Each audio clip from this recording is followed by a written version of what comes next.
واکنڈ model town phase 2 میں حق نواز جنگوی کے فرزند سابق ایم پی اے مولانا مسرور نواز جنگوی کی آمد۔ Member district price control committee Chaudhry Naqash Aslam, افسر اوان حاجی بشیر و دیگر شخصیات نے ان کا پرتپاک استقبال کیا۔ مولانا مسرور نواز جنگوی سخت سیکیورٹی میں ماڈل ٹاؤن پہنچے۔ اس موقع پر عثمان خالد المعروف بولا جی، ملک طالب، ظہیر الدین بابر، راجہ واجد، مہر محمد ارسلان، چودھری نعمان، ملک فرحان، اکثر اوان، المعروف خانی استاد کے علاوہ صحافی برادری سے تعلق رکھنے والے افراد بھی موجود تھے۔ ممبر پرائز کنٹرول کمیٹی ضلع راولپنڈی چودھری نقاش اسلم کے دفتر واقع ماڈل ٹاؤن میں میڈیا سے خصوصی گفتگو کے دوران انہوں نے میڈیا کے مختلف سوالوں کے جواب دیے۔ علامہ صاحب، پہلے یہ بتائیے گا موجودہ جو حالات اس وقت ہم درپیش ہیں اس ملک کو، اگر ہم بات کریں تو سب سے جو برننگ ایشو ہے اس وقت وہ ہے فلسطین کا۔ اسرائیل کی جارحیت، فلسطین کے نہتے جو مسلمان ہیں ان پر جو بمباری کی جا رہی ہے، اس حوالے سے آپ کی پارٹی کا کیا موقف ہے؟ بالخصوص میرے والد محترم علامہ نواز شہید رحمۃ اللہ علیہ سے تو ہم ہمیشہ سے ہی امت مسلمہ کی بات کرتے چلے آ رہے ہیں، اور امت مسلمہ کے حوالے سے پوری دنیا میں جہاں بھی مسلمانوں پر ظلم ہوتا ہے ہم ہمیشہ سے اس کی مذمت کریں، امریکی جارحیت ہو یا وہ امریکہ نواز لوگوں کی جارحیت، جس میں آپ دیکھیں کہ چچنیا کے مسلمانوں ان کے لیے بھی ہم آواز اٹھاتے رہے، کشمیر کے مسلمانوں کے لیے بھی ہم اٹھاتے رہے، اور فلسطین کے مسلمانوں کے لیے بھی ہم اٹھاتے رہے۔ اور جو موجودہ صورتحال فلسطین کی ہے وہ چونکہ اس کا اظہار تو اب ہوا کہ انہوں نے بالآخر تنگ آ کر اپنے لیے ایک راستہ چنا اور آزادی کے لیے ایک جد و جہد کا آغاز کیا، لیکن ایک عرصہ قبل سے ہی وہ آپ یوں سمجھ لیں کہ ایک جیل میں وقت گزار رہے تھے، اور ان کے چاروں طرف سے سرحدیں بند تھیں، فضائی راستہ ان کا بند تھا، پانی کا راستہ بھی ان کا بند تھا، تو وہ بہت مشکل ایک زندگی گزار رہے تھے، اور اس مشکل زندگی میں ان لوگوں نے یہ ایک طریقہ اختیار کیا اپنے لیے آزادی کا۔ یقیناً اس پر جو ہے وہ امت مسلمہ کو آواز بننا چاہیے، OIC کو بھی اجلاس کرنا چاہیے اور بھرپور طریقے سے ان کی حمایت کرنی چاہیے، کہ جیسے آپ دیکھیں کہ امریکہ اس وقت کھل کر اسرائیل کے ساتھ تعاون کر رہا ہے، اور دوسری طرف اگر ہم امت مسلمہ کو دیکھیں تو وہ خاموش ہے۔ تو اس سے تو یہی سمجھ میں آتا ہے کہ جیسے کسی نے کہا کہ پہلے ہم سمجھتے تھے کہ فلسطین جو ہے وہ آزاد نہیں ہے اور 57 اسلامی ملک آزاد ہیں، لیکن اب یہ لگتا ہے کہ صرف فلسطین آزاد ہے اور باقی اسلامی ممالک جو ہیں وہ آزاد نہیں۔ تو اس پر ایک اچھی پالیسی بننی چاہیے۔ یقیناً ہمارا ملک چونکہ آلریڈی بحران سے گزر رہا ہے اور بہت سی مشکلات کا اس کو پہلے سے سامنا ہے اور دہشت گردی کا بھی سامنا ہے، تو اس میں امت مسلمہ ایک اجتماعی شکل اختیار کر کے اس کو مقابلہ کرنا چاہیے، کیونکہ آج یہ اگر باری فلسطین کی ہے تو کل یہ کسی اور عرب ملک کی ہو، اور پھر آنے والے وقت میں یہ ہماری بھی ہو سکتی ہے۔ الیکشن کے حوالے سے اگر بات کریں، کیونکہ اب ہم جا رہے ہیں جنرل الیکشن، تو میدان جو ہے نا وہ جلدی سجے لیکن سجنے والا نواز شریف کی آمد پاکستان میں، اس کے بعد آپ پاکستان کا جو سینیریو ہے، کیونکہ معیشت قابو آنے کا شکار ہے، مہنگائی عروج پر ہے، عوام بے حال ہیں، تو کون سی قوت ہے، کون سی پارٹی ہے جو عوام کو اس بحران سے نکال سکتی ہے؟ دیکھیں جی، بات یہ ہے کہ اب اس میں وہ بات ہے، سیاسی بات ہو جائے گی، لیکن حقیقت تو یہی ہے کہ اب تک تو ہم ساری پارٹیاں آزما چکے ہیں، اور کوئی بھی پارٹی اس پر کوئی مضبوط لائے عمل نہیں رکھتی کہ وہ پاکستان کو بحران سے نکال سکے۔ ہم یہ سمجھتے ہیں کہ جو اسلامی نظام ہے، جس کے مطابق آپ دیکھیں کہ اگر آپ مغربی ممالک کو دیکھیں تو انہوں نے نظام اپنایا، اگرچہ دین نہیں اپنایا لیکن نظام اپنایا۔ ہم اگر اس نظام کو نہیں جب تک اپناتے، ممکن نہیں ہے کہ ہماری معیشت جو ہے وہ بہتری کی طرف جائے گی۔ اسی لیے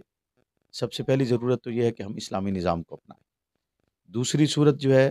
وہ یہ ہے کہ اس کے ساتھ ساتھ پارٹیوں میں ایسے افراد ہوں جو ذات کی بنیاد کی بجائے ملک کو بنیاد بنائیں۔ اگر ہم دیکھیں اس وقت جو صورتحال ہے ہمارے ملک میں،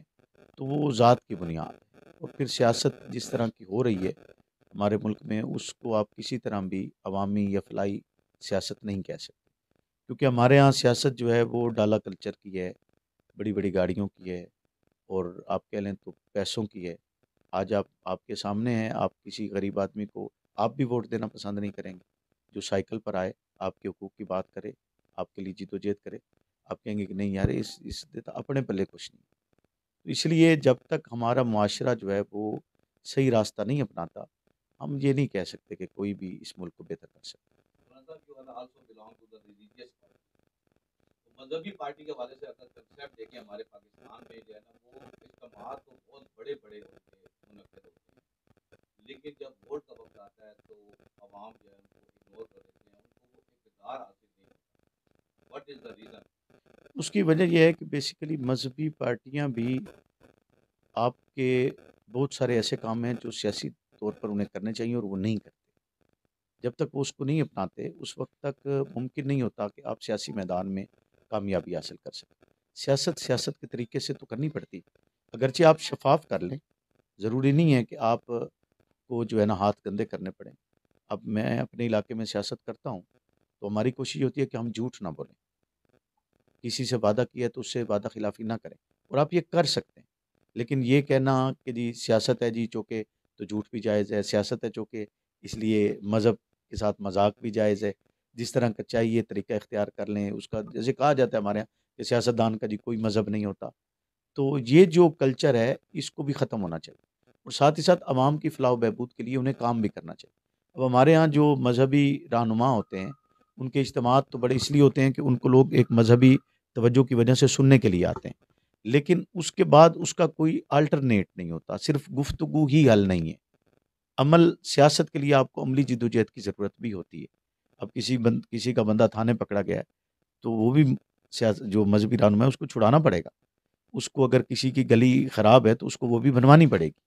اس کی کہیں صفائی کا مسئلہ تو اس کو وہ بھی کروانا پڑے گا۔ اگر وہ یہ کہے کہ نہیں جی میں تو یہ ساری چیزیں ان ساری چیزوں سے دور ہوں، تو پھر اس کے پاس کوئی ایسا نظریہ ہو، کوئی ایسا نیریٹو ہو جس کی بنیاد پر وہ لوگوں کو اس بات پر قائل کرے کہ میں آپ کے حقوق کی فلاں بات کے لیے یہ کام کر رہا ہوں۔ جیسے کہ اگر آپ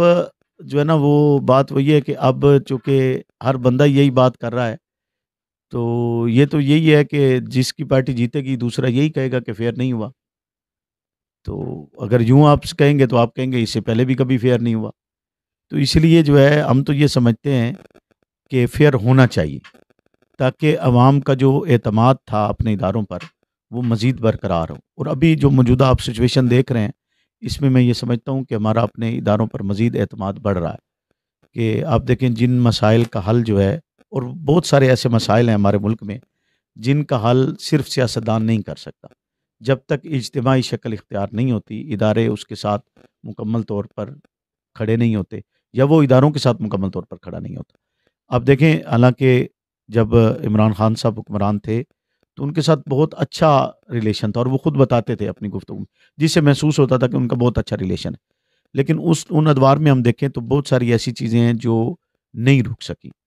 پھر نون لیگ کا وقت آیا، انہوں نے بھی یہی کہا کہ ہمارا بہت اچھا ریلیشن ہے، لیکن بہت ساری چیزیں نہیں رک سکیں، اور اب وہ رک رہی ہیں۔ جیسے آپ کہہ لیں کہ سمگلنگ ہے، یا ڈالر کی روک تھام ہے، یا آپ کہہ لیں کہ جو تیل آتا تھا باہر سے اللیگل طریقے سے اس کی روک تھام ہے۔ تو ایک اچھا جو ہے نا جی وہ عمل نظر آ رہا ہے، تو امید یہ ہے کہ انشاءاللہ آگے معیشت جو ہے وہ بہتر ہوگی۔ امت مسلمہ بالخصوص اور بالعموم مسلم ممالک کے جو حکمرانوں کو فلسطین کے حوالے سے کیا میسج ہے آخری پر؟ وہی میسج ہے کہ اگر آپ اکٹھے نہیں ہوں گے تو کل آپ بھی مارے جائیں گے، یہ تو اصول ہے دنیا کا۔ دیکھیں آج ایک کی باری ہے، آج اگر ہم دیکھتے ہیں تو آپ جغرافیائی طور پر اگر نظر دوڑائیں تو ہمیں نظر آ رہا ہے کہ عراق کی باری لگی، شام کی لگی، یمن میں جنگ چھڑی ہوئی ہے، ادھر سے آپ دیکھ لیں کہ فلسطین میں جاری ہے، کشمیر میں جاری ہے۔ تو یہ آنے والے وقت میں یہ بڑھے گی، کم تو نہیں ہوگی، یا ان کے مسئلے حل ہو گئے ہوں۔ فلسطین کا مسئلہ پچھلے 70 سال سے حل نہیں ہوا، کشمیر کا مسئلہ پچھلے 70 سال سے حل نہیں ہوا، تو کیا آپ سمجھتے ہیں کہ اگلے 70 سال میں بغیر اجتماعی شکل اختیار کیے فلسطین کا مسئلہ حل ہوگا؟ اگر فلسطین کا اور کشمیر کا مسئلہ حل نہیں ہوتا تو آنے والے وقت میں یہ مسئلہ بڑھے گا، اور بڑھتے ہوئے یہ دیگر ملکوں کو اپنی لپیٹ میں لے گا، جیسے اس نے عراق کو لیا، شام کو لیا۔ جی سارا ایک پیج پہ آ جاتے ہیں، مسلم امت کیوں نہیں آتی؟ اصل بات یہ ہے کہ مسلم امہ جو ہے نا وہ اگر ہم کہیں تو ہم سب لوگ الگ الگ ہی ایک نظریے پر گامزن ہیں. ہم نے خود کو دین کی صحیح تشریعات پر گامزن کیا ہی نہیں جو تشریعات اللہ اور اللہ کے رسول نے بتلائی تھی. اگر آج بھی ہم ان تعلیمات پر کھڑے ہو جائیں جو اللہ اور اللہ کے رسول نے بتلائی ہیں تو یقیناً ہم ایک پیج پر آ سکتے ہیں. اور اگر ہم یہ نہ کریں تو ممکن نہیں ہے. نہیں حلقہ بندیوں میں تو ہمارے شہر کو انہوں نے بڑا توبالا کیا ہے اور اس میں یقیناً اعتراضات بھی ہیں اور جن کو ہم جمع کروا رہے ہیں کہ اس کے مطابق چونکہ وہ ایک رول کا سسٹم ہے اس کے مطابق آپ کر سکتے ہیں اس کو. آپ صرف اعتراض کرنے سے یا آپ کہہ لیں مذمت کرنے سے اس کا حل نہیں ہوتا. جیسے فلسطین کا حل صرف مذمت سے نہیں ہوتا.